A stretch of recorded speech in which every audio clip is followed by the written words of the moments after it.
Hey everybody, and welcome to another Talking Habs video where we're going to look at my top 15 most underrated Montreal Canadiens players.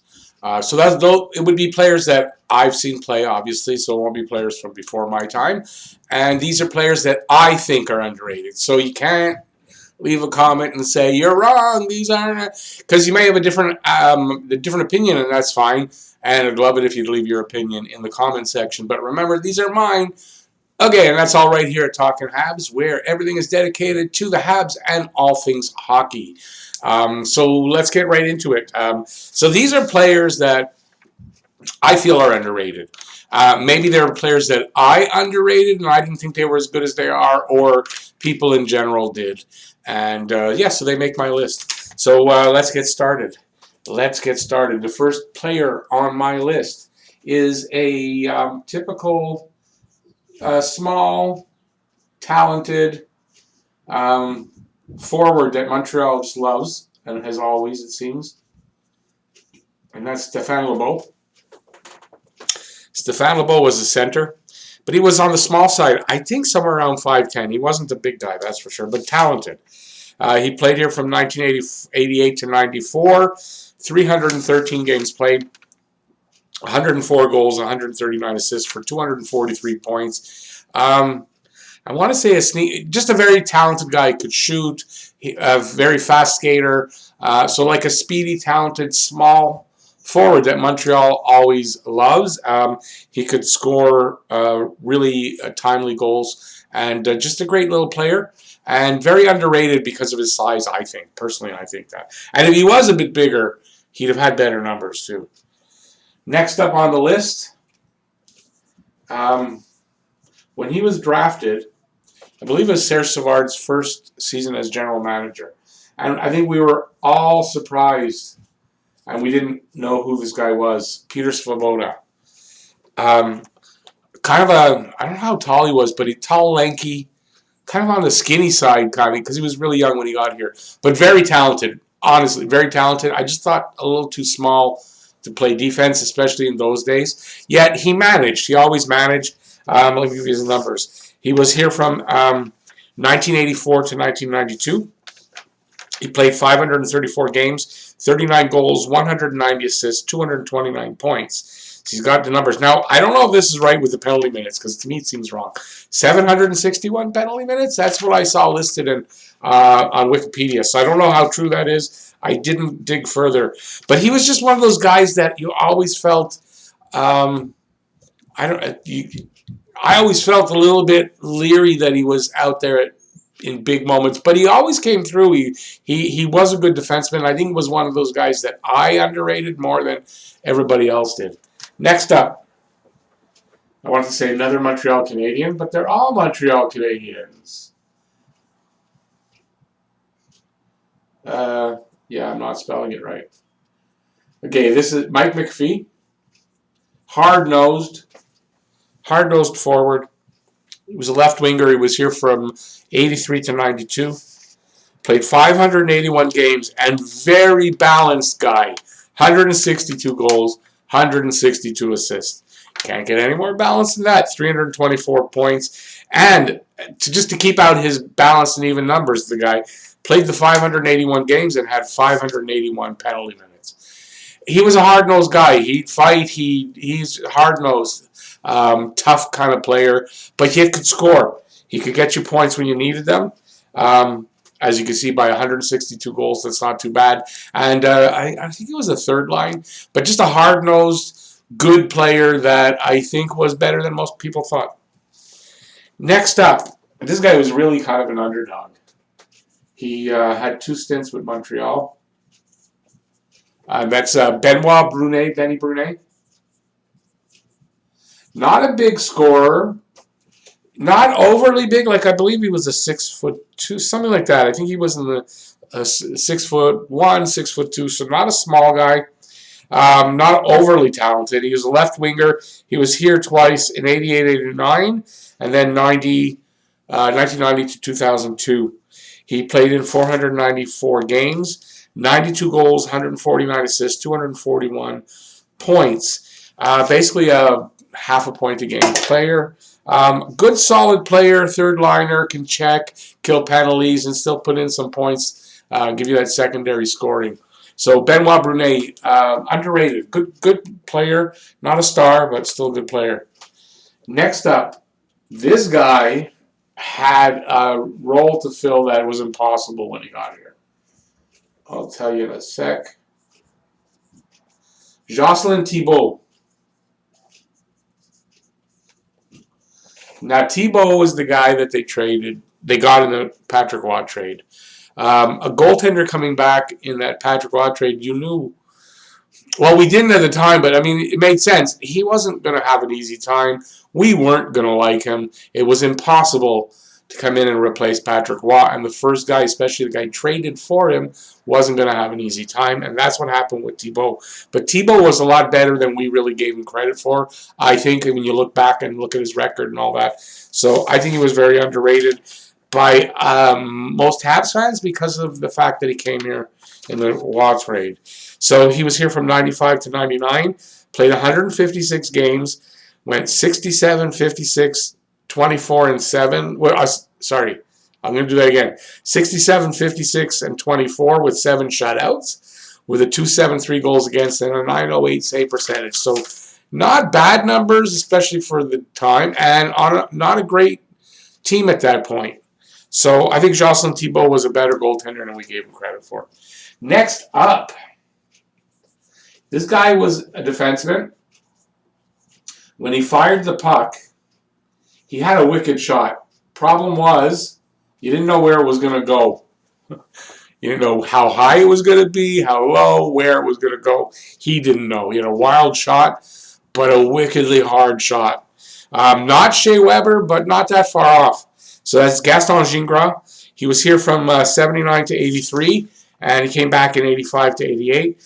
247 games played, 34 goals, 102 assists, 136 points. So not bad numbers for Gingras. He'd be on the power play, firing pucks from the point, and it was dangerous to stand in front, but yeah, he was a better defenseman, I think, than we thought. I know for me, we just made fun of his name. I never didn't know anybody named Gaston before that. And yeah, so Gaston Gingras, number 10. Number 9. Now this guy was known as kind of a knee breaker in that he kind of had this bad reputation. I think he did it a few times, stuck his knee out and hurt some guys. And then he came here. And he had a reputation of kind of being a guy that doesn't show up every night and that kind of thing. I thought when he got here, though, he kind of turned himself around. He cut down on the penalties a bit, and he became a good puck-moving defenseman, I felt. So that's Vladimir Malikov from 94 to 2000. He played in 283 games, 42 goals, 99 assists, 141 points. He could move the puck around. And 287 penalty minutes, so that I thought that's kind of low for him. He definitely changed his game around a bit when he came here to Montreal. So he went from a guy that I didn't like, I wasn't happy they traded for him, and then he grew on you. Next up, a guy we probably traded way too early in his career. One of those trades, Bob Gainey, not his best trade. Of Mike Ribeiro. He was traded mostly because he was part of a clique here and they were trying to change things in the room. He got traded for Yanni Niinimaa to Dallas. Niinimaa, like, that was the most ridiculous trade. Ribeiro was a talented kid. He went on to Dallas and put up some really good numbers in Dallas and had a long career, and we shouldn't have traded him away, especially not for what we got for him. So he was a much better player than he was doing here. He was running around with whatever the click was at the time, and it wasn't good. But I don't think he should have gotten traded. So that's Mike Ribeiro. Next up is a current guy on our team. And I think everyone would agree that Phil Deneau is very underrated. When he got here, I wasn't following as much as I normally would. And I didn't know who this kid was, and we desperately needed centers, and he was playing center, and he was handling the position well, especially for his experience. Now, we got him for next to nothing, and I think he's turned out to be quite good and very underrated. I'm not saying he's a number one center because he's not, but he can play there if you need, and he can definitely fill in number two. I think his natural spot would be a number three center on a team that has talented forwards, because imagine that line being a third line instead of a first line, how stacked your team would be. And this guy can play against anybody. The best players, you got him out there. Very underrated guy. Next up is a goaltender. His shirt is hanging right over there, but the number, it's turned the other way. I think he gets underrated. His numbers were really good. He wasn't here that long, and he didn't really go on to do that much else. That's Cristobal Huet. Cristobal Huet, when he was here, was quite the good goalie, actually, and I had never heard of him before.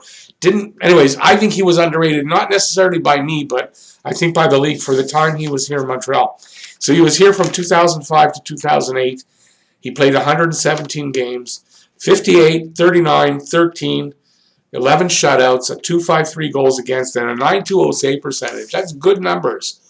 So he was a really good goaltender, but when they talk about him, most people think he wasn't that good, and I thought he did really well. Jose Theodore took over. That's what happened. That's why he wasn't. That's why he left. So Cristobal Huet. Next up, number 5. It's an old-time player. Hope I'm spelling that right. Probably not right. It's the other way around. I don't like that. Keith Acton. Another one of those prototypical, maybe even a little bit smaller than prototypical forwards that Montreal had. Montreal loves small, talented forwards. But Keith Acton, a center from 1979 to 1984, 228 games played. He had 78 goals, 110 assists, 188 points. Now, you could say, yeah, he was on a pretty good team. But he was a good player. They traded him to Philadelphia, and I can't remember who for. But I think an underrated player, especially while he was here. And, yeah, Keith Acton, he gets confused, I think, in looks for Ken Linsman. He wasn't a rat. Although I think he liked to get under people's skin, but good, solid forward. Next up, another goalie that I really liked, and his numbers were good. I don't know. I think he was underrated by the league. That's Jeff Hackett. I like Jeff Hackett. He was here from 98 to 2003, so basically he came in as Thibault's backup and then took over for him, and they traded Thibault. 161 games, 63, 68, 22 with 8 shutouts, a 2.53 goals against, and a 9.12 save percentage. Now, when he was here, the team wasn't great. He was just a good goaltender, one of those, not like overly flashy or anything like that, just a good, solid goaltender. I really liked him. Good personality, good kind of guy. I don't know how you don't like Jeff Hackett. But underrated, I think, a lot better. And those numbers, 2.53 and 9.12, that's pretty damn good numbers for a goalie. Next up is another current player that I really underrated right up until, I have to say, until he came back from injury this past season. Paul Byron, who started out with a horrible start to the season, but Paul Byron is one of those players, he can play almost anywhere to fill in, even on a bit of, not long term, but he can play anywhere for pretty much any length of time. He had a horrible start to the season. I kind of thought they might trade him going into this past season. And then he came back from that injury. And Paul Byron, right away in that first game, showed you who Paul Byron is and why he's a valuable player. And I think he is a very underrated hockey player. Given the right opportunities, this guy could be a solid not puck as a defenseman, but a scoring third liner who can put up some points and play just solid hockey. And when he has to play, because of injury, a second line role for a while, first line role, he can fill in anywhere. Play fourth line if you need him to. Paul Byron, I think, very underrated. He's been here since 2015. 281 games played. That's before this season. I don't have the stats for this season included. 68 goals, 59 assists for 127 points. I just think it's just a solid guy you can count on all the time. Next up, another defenseman, and that is Frankie Bouillon. Frankie Bouillon, a little stocky guy, strong as an ox, built like a tank, not overly talented. He was here in two shots, 99 to 2009 and 2012 to 2014. He played 581 games, 24 goals, 93 assists, 117 points. So it's not big numbers, but he's the kind of guy that you knew wasn't going to hurt you when he went out there. He could play against almost anybody. Wasn't going to hurt you. Pretty steady. Didn't put up a lot of points, but you could put him out there and feel comfortable. Frankie Bouillon, very underrated, I think. Not that he was a great player, but I think people didn't realize how good he actually was. And next up, another top guy out here. Heart and soul kind of guy like Brendan Gallagher. When this guy got traded, now he's not super talented, but you love this guy. And that is Josh, oh my pen, let me change. Josh Georges. Josh Georges. It's not spelt Georges, it's spelled like gorgeous, but it's Josh Georges. Heart and soul guy, give everything to the team. Never leave it all out on the ice kind of guy. He was here from 2006 to 2014. Played 560 games, 14 goals, 84 assists, 98 points. So he wasn't here for his scoring, that's for sure. But a guy you could rely on in front of the crease. A guy that was tough. You couldn't intimidate. He'd do anything to stop the puck from getting to the goalie, from clearing to clear the net, all that kind of stuff. Just one of those great heart and soul kind of guys. Gave everything he had every game. Okay, so that was number one. So there you go. That's my list of my top 15 underrated Montreal Canadiens. So let me know, who do you think I've got wrong? But I'm not wrong because they're mine. But who would you change? And who would you add on to this list? If you made this list, let me know in the comment section below. Give a thumbs up if you liked the video. And while you're on the way down there doing those things, if you haven't already, please subscribe and ring that notifications bell. That's going to get you your almost daily fix from Blue Blanc Rouge right here at Talking Habs. And yeah, thanks everybody for watching. Please stay safe. If you're needing to make masks, I've got a couple of face mask videos out there, how to make them. Check them out on my channel.